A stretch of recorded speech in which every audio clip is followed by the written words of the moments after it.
शैतानिर्रजीम बिस्मिल्लाहिर्रहमानिर्रहीम दे ज़मुरा यो प्रोग्राम दे मरवत शायरानों पर नाम अगे कड़ई पर सिलसिले छे नंदालता इस्माइल आदर्श पहुँचरे छे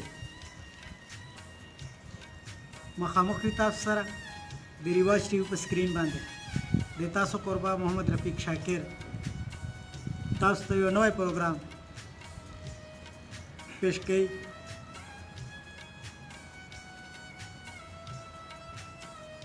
पश्तो वतन देवी पश्तो दिनवी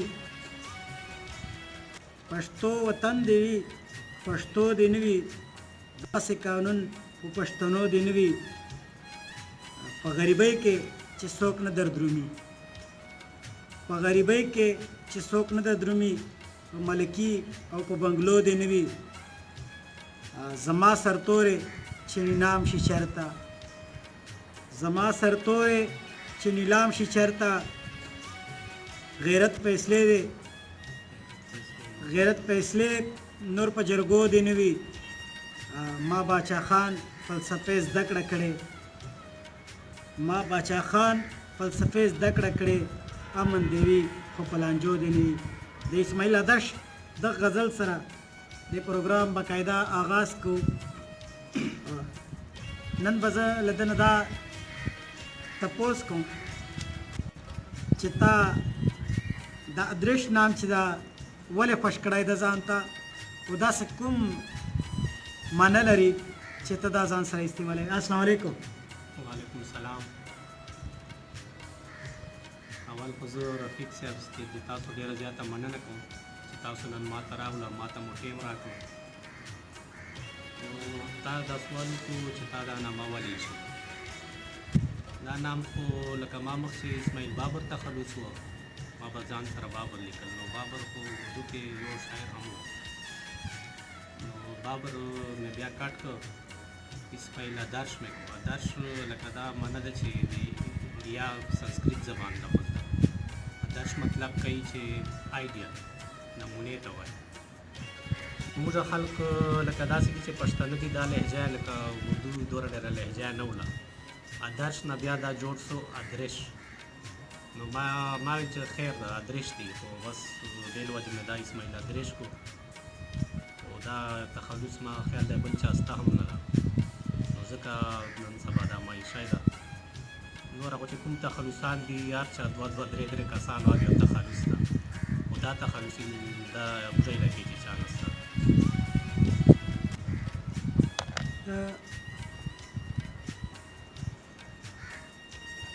शायरी ने कला शुरू करे वा दस शो जो हाथ हो तो शायर से चान मुतासर शायरी को तकरीबन 2005 दमा शुरू करे था अब हमसे उर्दू शायरी का वाला ये उर्दू शायरी तेरा लहजा खुदा ना हो जाए तो नाम बनने में ये किताब शायद सवाल एक देर से रिस्पॉन्स रखला नो कली च बटोल हल्को माता वेला चौदल तो उर्दू ज़्यादातर उर्दू ज़बानस्तान दी उर्दू चौक दरने रनो को शायदान था तो पश्तो शायरी बन देता बजमायू का नो उर्दू ना बाद हमारा पश्तो शुरू निकला उस पश्तो शायरी का इंशाल्लाह देव हम किताब रजी देन वाजी दखली इलाके दे पारा मा पश्तो शायरी नो चिरदास यो गज़ल चिमुश्ते उड़ान दे के बेबेग ना बाद अभ्यास रा गोर चुकुम क्वेश्चन को मुझता दायो गज़ल दा मा मलंगिता मलंगानो जड़ल मा मलंगिता मलंगानो जड़ल मा बंदगिता दरवेशानो जड़ल माची दईशक किताबुन लिकल माची दईशक किताबुन लिकल ब्या किताबुनो टोलो पाणो जड़ल माची यूसुफ हुसन बयान कवलो माची यूसुफ हुसन बयान कवलो मा सर समल कपेरियानो जड़ल अशकान सुम्र मेहरबान वो पमा अशकान सुम्र मेहरबान वो पमा मजार ठोल अशकानो जड़ल नन में पखार के तमाशा वलीदा नन में पखार के तमाशा वलीदाई वो ले वनिता सम ले वनियानो जड़ल अदृश गम दे पटवलो नवो ادریشه غم دې پټولو نه و سترګو که نه جړل لبانو جړل ما ملنګي ته ملنګانو جړل ما بندګي ته درویشانو جړل. ډېر اعلی. شاعري چونکې تا اردو نه بله پښتو ته راغلی نو پښتو چې دوره پختګي دا خو ناممکنه خبره وي. تا په اردو چې کتاب لیکلی پښتو ته چې دا څه وجوهات ول چې تا ته داسې چې دا میدان جوړ شي چې ته یې پښتو ته راوستلی؟ پښتو ته خو زه دې له وجې راغلم چې ما زیاتر ناسته پاسته د افغان بخاري سره لکه چې بهلول مروت سره زیاتر به زه هغو سره ناست وم، پروګرامونه به مو کول. چونکې د پښتو شاعران ول نو ما ورو ورو رجحان د پښتو طرف ته راته، نو دې له وجې ما پښتو شعري کړله. ځکه چې اوس پښتو مشاعرې چې به زه ناست وم نو اردو خو هلته هغه نه وله، پښتو شاعري به وه ټوله، نو دې له وجې ما پښتو شعري کړله. نو په د شاعري میدان کې لکه اکثر شاعران خپل شاعري چې څه پیغام هم وابسته کوي خلکو ته، څه پیغام هم چې پیش کوي. تا په شاعري چې دا کوم تا پښتو شاعري شروع کړله اردو نه بعد، اردو خو ما کتلی هم دی چونکې کتاب ډېر مزدار ده، خلکو رسپانس راغلی ده چې تیره لهجه خدا نه اولي. خو چې هغې نه بعد تا کوم پښتو شاعري کړې ده چې بس څه واضح پیغام چې معاشره یې نه څه سبق اخیستی شي؟ ما خو خپلو چې څومره غزل مې دي چې مې تقریبا پښتونوالي دپاره ډېر پیغام ورکړی ده، چې ځکه چې ټول پښتانه پرې وځي خو د غیرت او د هغه مظاهرې دپاره مې ډېر غزل لیکلي دي. لکه نور داسې مجازي او حقیقي مې ډېر زیات غزل لیکلي دي. او زه وایم چې انشاءالله پښتنو به ټولو دا خوښېږي ما وله شاعري. نو ولې نه چې تا نه یو بل غزل واورو؟ بل غزل خدا ده چې داسې ګناه شته چې ثواب دی پکې، داسې ګناه شته چې ثواب دی پکې، داسې جنت شته چې عذاب دی پکې، داسې مکتب شته چې رباب دی پکې، داسې دوزخ شته چې محراب دی پکې. ډېر ښه ډېر ښه. دا چې د کوم جنت او مکتب او چې د دوزخ او د محراب چې کومې خبرې دي دغه څه خبره واضح کوای شي دا خلکو ته؟ دا خو چې زه اول ټول غزل تیر که بیا به انشاءالله دې تشریح ته وکړم.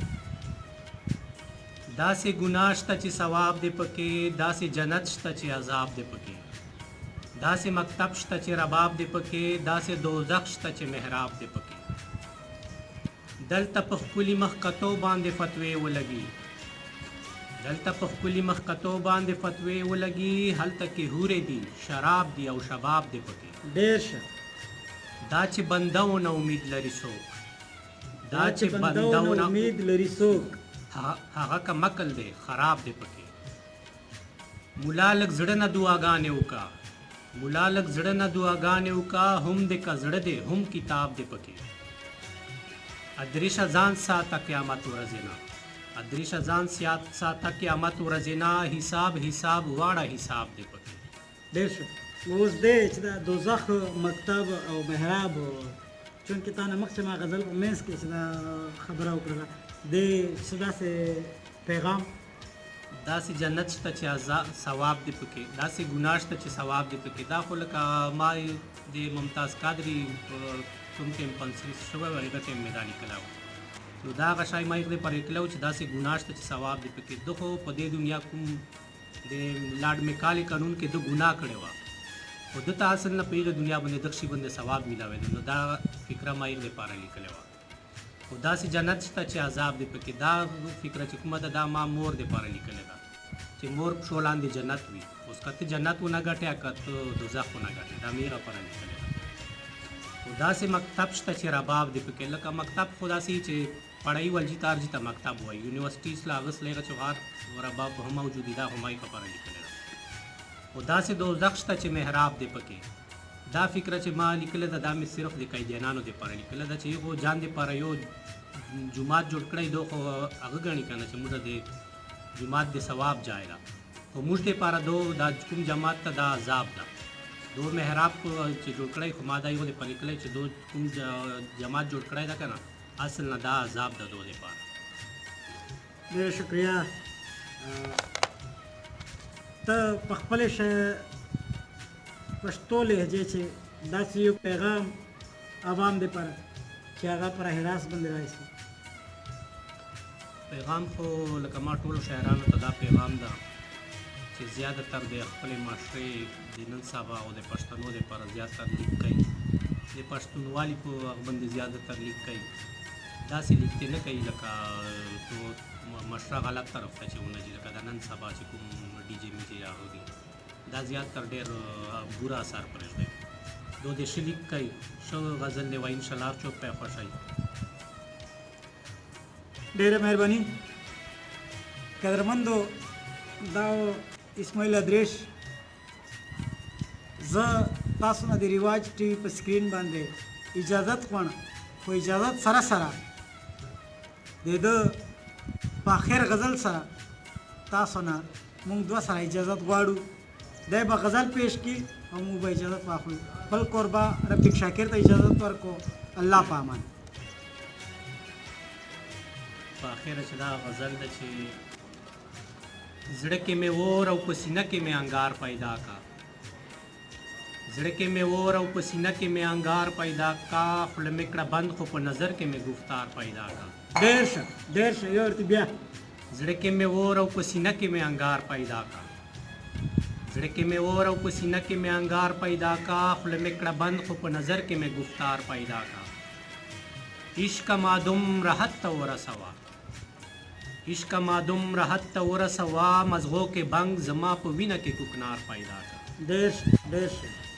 خدایا مروتو په دې خړه خاوره، خدایا مروتو په دې خړه خاوره، یو بل مجذوب یو بل افګار پیدا کا. ډېر ښه، ډېر ښه. خیر دې ازار کوه منظور مې دی خو، خیر دې ازار کوه منظور مې دی خو، بس په سرو شونډو لږ اظهار پیدا کا. ډېر ښه، ډېر ښه. ادریشه واړه زمانه به تا پسې راوړي، ادریشه واړه زمانه به تا پسې راوړي، ته خو خپل ځان کې سو مومن غوندې کردار پیدا کا. ډېر ښه. زړه کې مې اور او په سینه کې مې انګار پیدا کا، خوله مې کړه بند خو په نظر کې مې گفتار پیدا کا.